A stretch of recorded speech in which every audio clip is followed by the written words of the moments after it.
speaking of that type of thing, this next song is from the album. It's called Sanssouci, and it's some people really love it, and it's about, yet again, it's another sort of topical song where you could actually look up some stuff, like for instance, Sanssouci the song is based on a palace that was built by Frederick the Great, a Prussian king, and it's very beautiful, so you could get that book.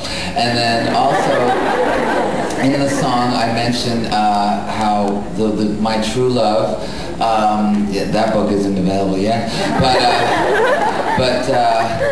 but how he is working down at the stables polishing my cabriolet, and you could maybe get a book on carriages, because that's what a cabriolet is, I think. If anybody else, if it's not, then just tell me, because this whole thing's ruined. But yeah, this is called Sanssouci, and then you can also get a book on French. It means without cares or without worries. So here we go.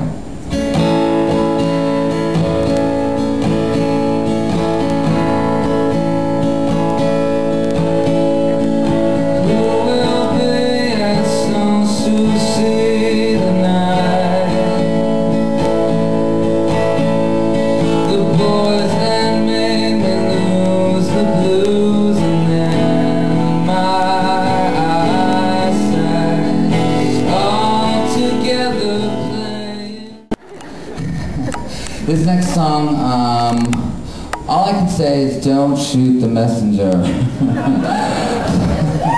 I never intended to write this, but nonetheless it arrived, and I'm here to just transfer on the energy. And all I want to say is that I do feel this next song is called "Going to a Town," and it's very pointed and somewhat critical of where we are today, the United States of America.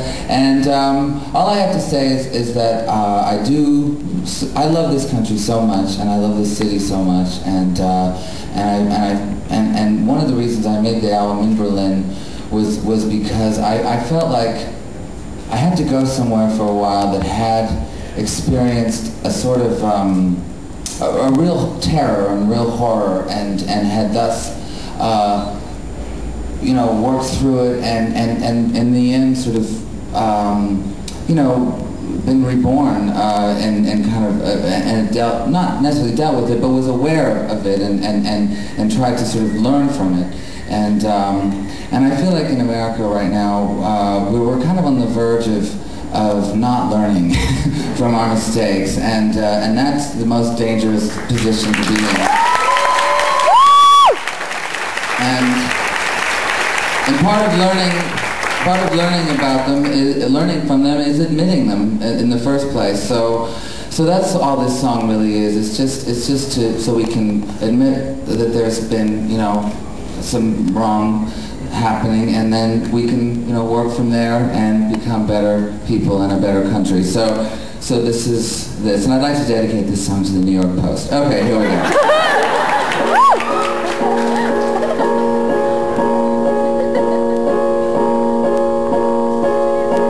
I'm going to a town that has already been burnt down. I'm going to a place that has already been disgraced. We need to go, you need to bring that way back, that mic. These people all are very cushy and anyway. For one question, someone take the mic. How's your mom? My mom's doing great. Kate is doing fabulously well. Yeah, she's doing really, really well.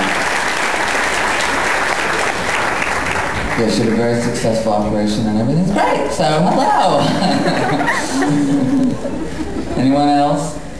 When are you touring in the U.S.? I'm touring in the U.S. Momentarily. I'm doing these 5 shows in at the Gramercy Theater, and then I'm also doing that True Colors tour, a couple of those shows with Cyndi Lauper and Debbie Harry and all those people. And then in the summer, right? It's all over. I'm here. Unless when I played that song, the first song, the last song, "Going to a Town," to a friend of mine, who's Phil Ramone, and he said, so I said, yeah, no, I can't wait to sing that song here. And he's like, you're going to be singing that from the border. So I hope to be touring the U.S., but it's all planned, so, in the summer. Rufus, our next question is over here. Hi, who have been your biggest influences musically? My biggest influences musically? There's many. I would have to say that, I'm very loyal, and I'm very loyal to Verdi, of course. I have to admit I've been listening to a lot of Wagner, which I know these days, which, it's great, it's a little freaky, but you gotta watch out with the Wagner, hold on. But I do consider myself a Verdi baby, and so I'd say he's my biggest influence musically. Right, who wants the last question? Brave soul. What's your favorite cruise? The one that I can reach for the You can yell. Who are you listening to right now? Well, right now I've been listening to Bright Eyes a lot. I think he's really great. And listening a lot to my dear sister Martha Wainwright as well. And I think that it's important to basically, and I listen to a lot of opera, and what I'm trying to say is that it's really, now that we're in Barnes and Nobles, it's important to really mix it up. I read this New York Post review of my record today, which was really amazing, because the guy said, that I'm insufferably elitist, and that I have, and that what I do is not at all, even a possibility to exist in the mainstream, and I just want to say that I think that is the point. That it should be, and I want everybody to go out and not buy something in the mainstream. You can buy something in the mainstream tomorrow, but today just don't, okay? So buy my record, okay, bye.